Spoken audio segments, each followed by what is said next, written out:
Mission Beach today didn't just do the wave, they were the wave. Joining a global demonstration to connect the dots between the extreme weather events and climate change.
My name is Heather Wokusch. Welcome.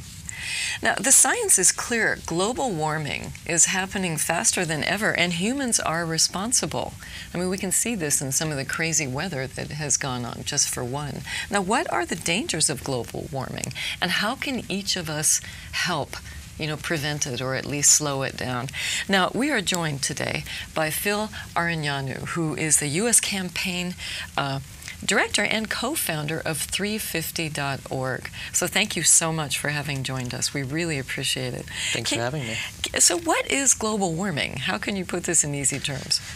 The basic science of global warming is that there's a piece of our atmosphere that sort of acts like a blanket. So when the sun sort of shines down and hits the earth, some of that heat is absorbed, and more of it is absorbed at the equators. That's why the equator is hotter, and less of it is absorbed at the poles, and that's why the poles are colder.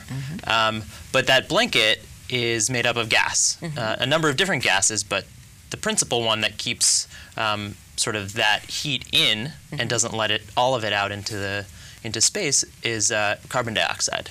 Carbon dioxide exists naturally and gets emitted from the soil, from us breathing, from the oceans and so forth, but also it's emitted by humans as we take coal, oil, and gas from underground and burn it and put it in the atmosphere. So basically what global warming is a thickening of that blanket so that the entire planet heats up. And what is this 350 in your name? Previous to the Industrial Revolution, around 1880, when not that many people were burning coal or oil or gas for electricity or heat or really anything, the concentration of carbon in the atmosphere was about 280 parts per million. Over the course of the last couple centuries, we've increased that to about 390 parts per million. It seems really small, 390 out of a million parts.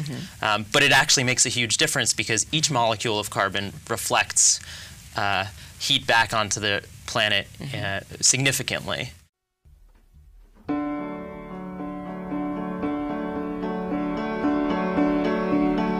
People around the world are using today as a day of action in fighting climate change.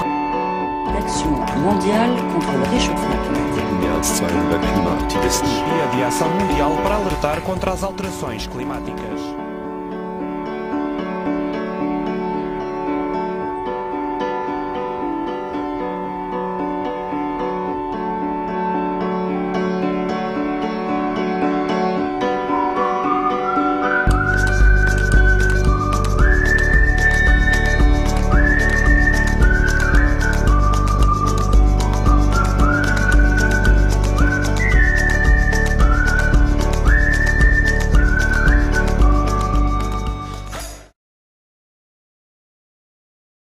Scientists have recently told us, including NASA's Dr. James Hansen, who works here at the Columbia University, that 350 parts per million is the top safe level, above which is dangerous.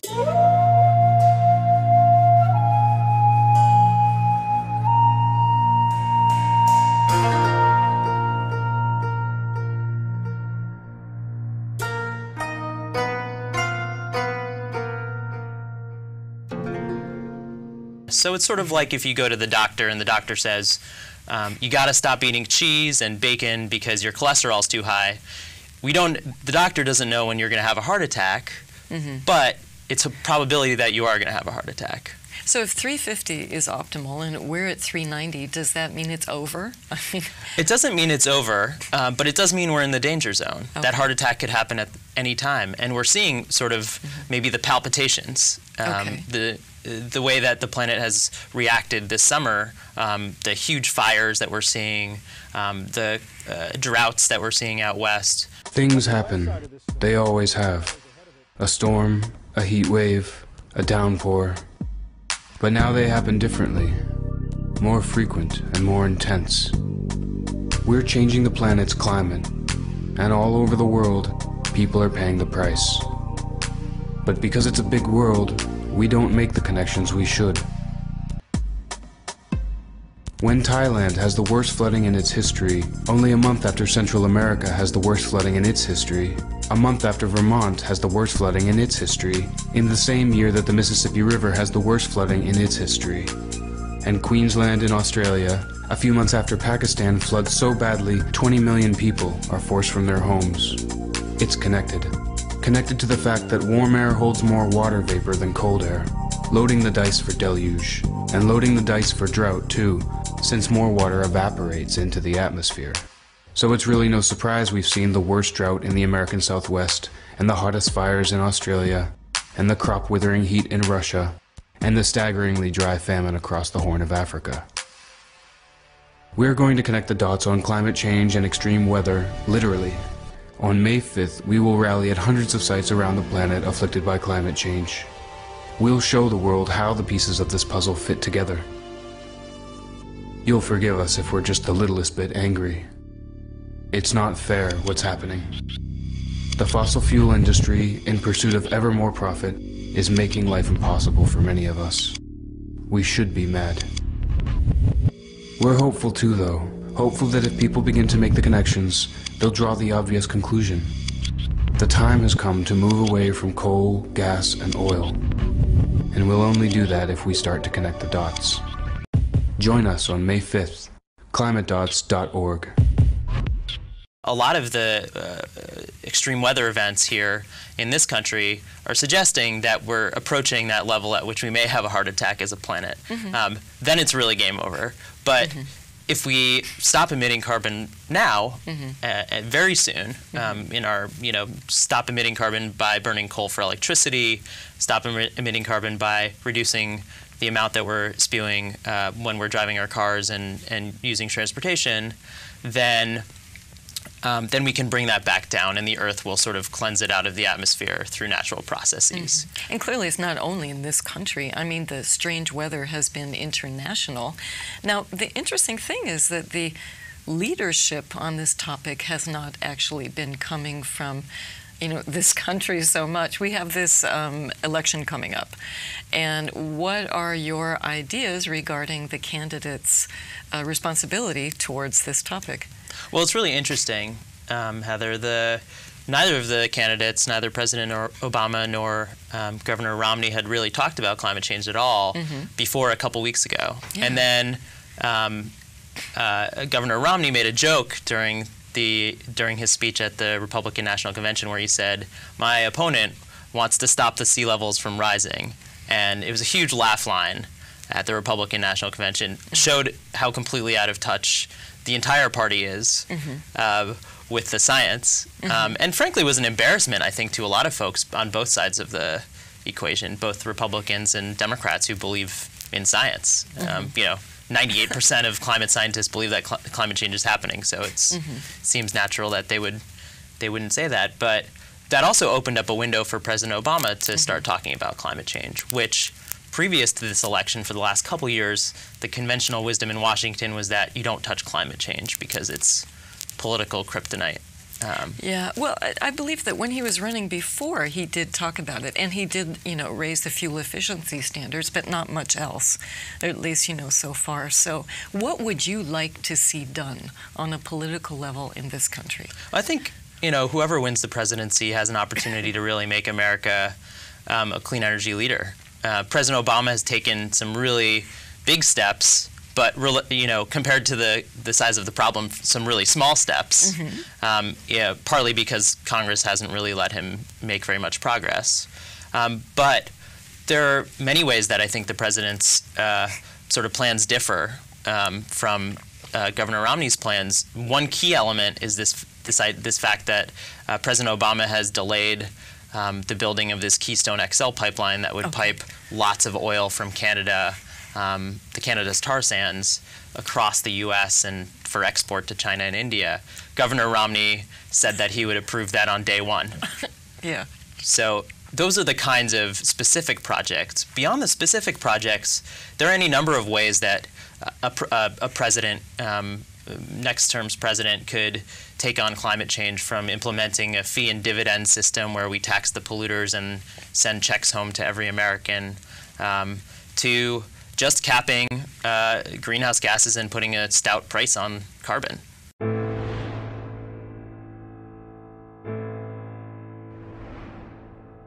I wrote the first book about climate change way back in 1989 when I was a young man in my 20s. Now I'm in my 50s, so I've spent my life watching our political system try to cope with the biggest challenge humans have ever faced. So far, they've failed. I used to think that was about some failure of human psychology or our love of the status quo or something like that, but I've changed my mind. I think most people, faced with the spreading plague of drought and flood and failed harvest, are ready to take action. The problem is the fossil fuel industry. It's the most profitable enterprise in the history of the earth. Exxon makes more money each year than any company in the history of money. And much of that profit is based on a simple fact. Alone among industries, it doesn't have to clean up after itself. We let coal and gas and oil barons use the atmosphere as an open sewer into which to dump carbon, their main waste product, for free. That's a sweetheart deal. Imagine you owned a restaurant, and the city let you shovel your waste into the center of the street each night instead of paying for it to be carted away. You'd make more profit too. But soon the streets would be overrun with toxins and trash. Well, that's what's going on in our atmosphere right now. Every sensible economist has said that we should force the fossil fuel industry to pay for the damage carbon creates. But it hasn't happened because this industry of polluters is able to pervert our democracy with endless campaign contributions and lobbying money. I mean, our politicians should be forced to wear decals on their suits like NASCAR drivers. And here's the thing, we're not the radicals. We want a world a little bit like the one we were born into. Oil companies are the radical ones. They're willing to alter the chemical composition of the atmosphere in order to make more money. They've already run the carbon level in the atmosphere well past the safe line, 350 parts per million. Now they're trying for a world that, it'll jeopardize the future of most living things. Does that seem right to you? So, this is our challenge for the years ahead. If we can break their power, then the planet has a future. I don't know that we can. They are the ones with all the money. So we need to find other currencies, like passion, spirit, creativity. Sometimes we're going to have to put our bodies on the line and get arrested. It's the fight of our time, maybe the fight of all time.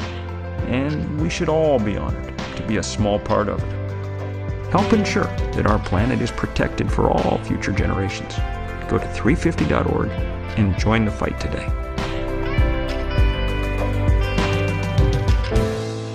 The president and the co-founder of 350.org, Bill McKibben, wrote a very seminal article recently in Rolling Stone. Can you talk about that? That's right.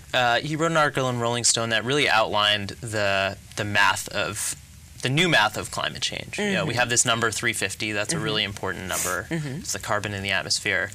But we also recognize that in the with the lack of political will in this country, we really need to go to the fossil fuel companies that actually have the reserves of coal and oil and gas underground. Okay. And just to let you know, it's called Global Warming's Terrifying New Math. And so can I throw some of these numbers out at you? Please.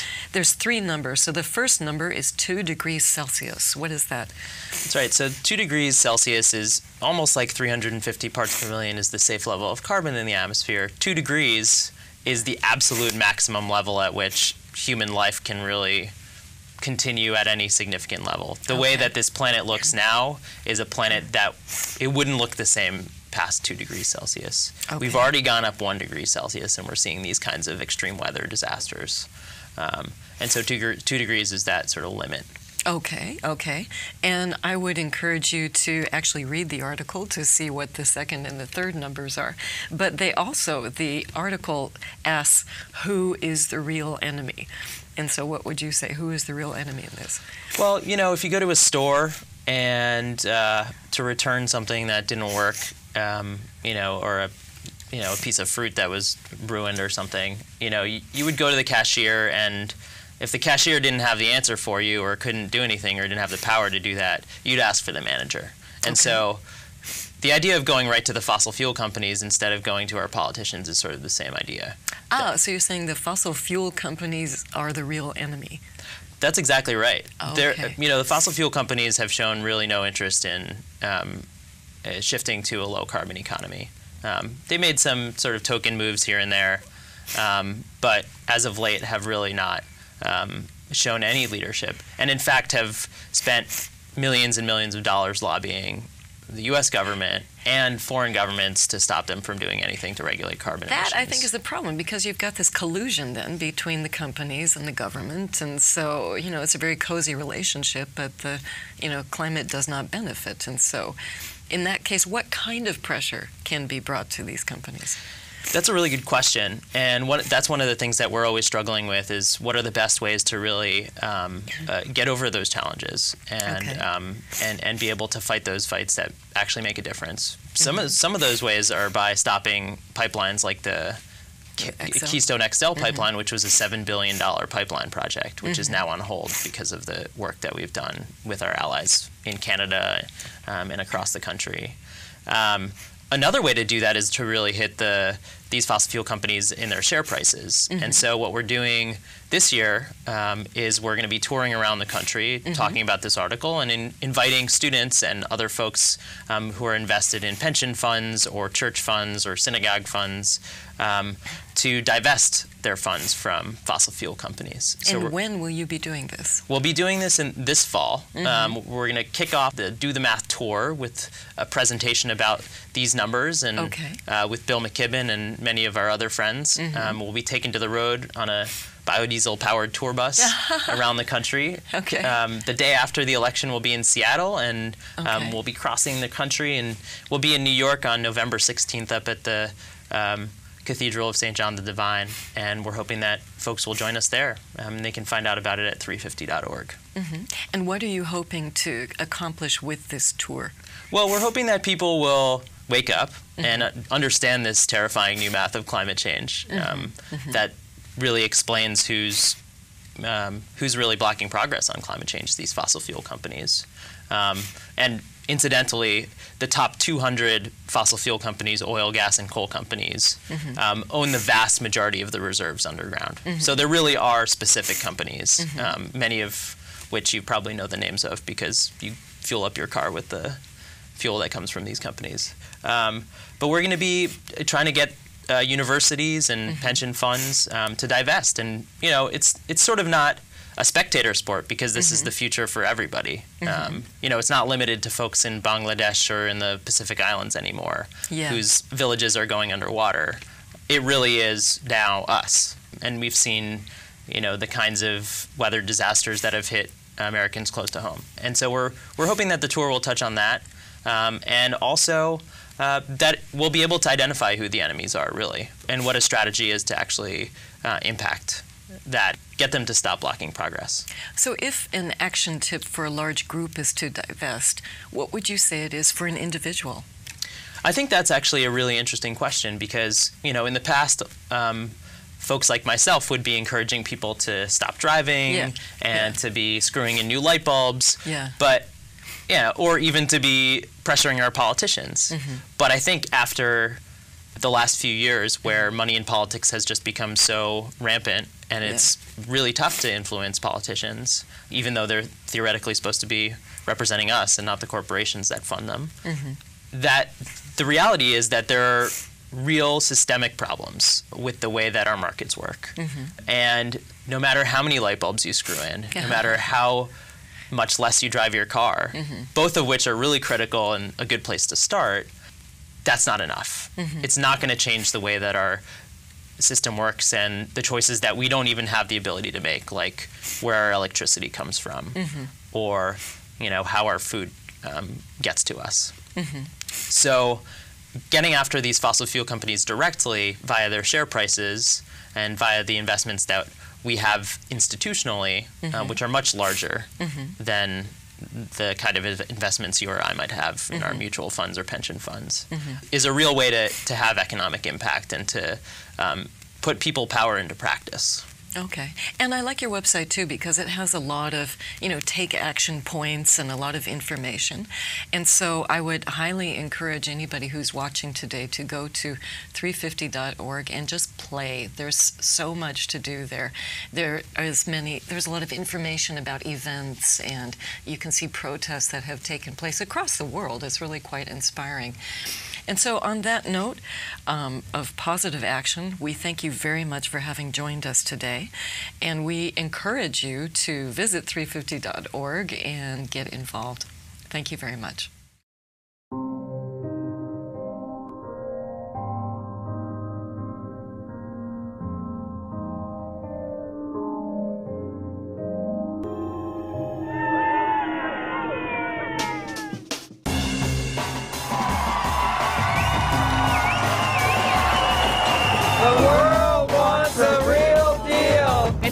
Le changement climatique est déjà une réalité dévastatrice.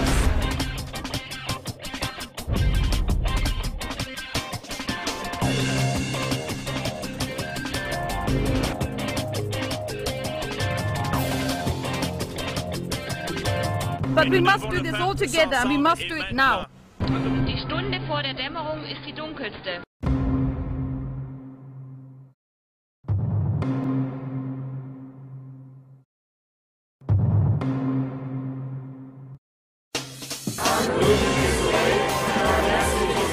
They marched in Berlin and the wall fell.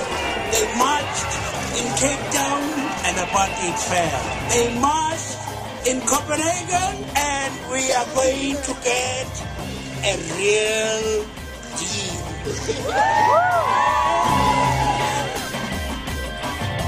Notre message est clair.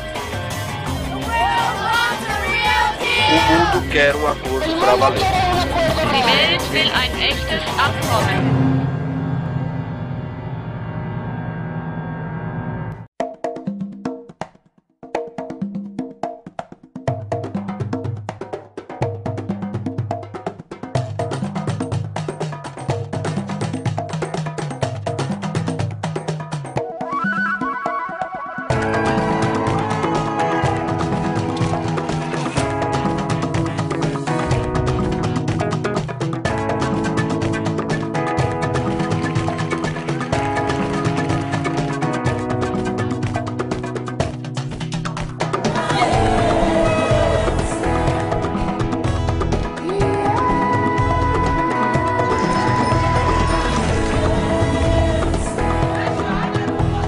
Across the globe gathered today to rally for solutions to climate change. Tarjeta, tomar la bicicleta, moverse hasta la otra parada. The rally was part of a worldwide event at locations around the globe.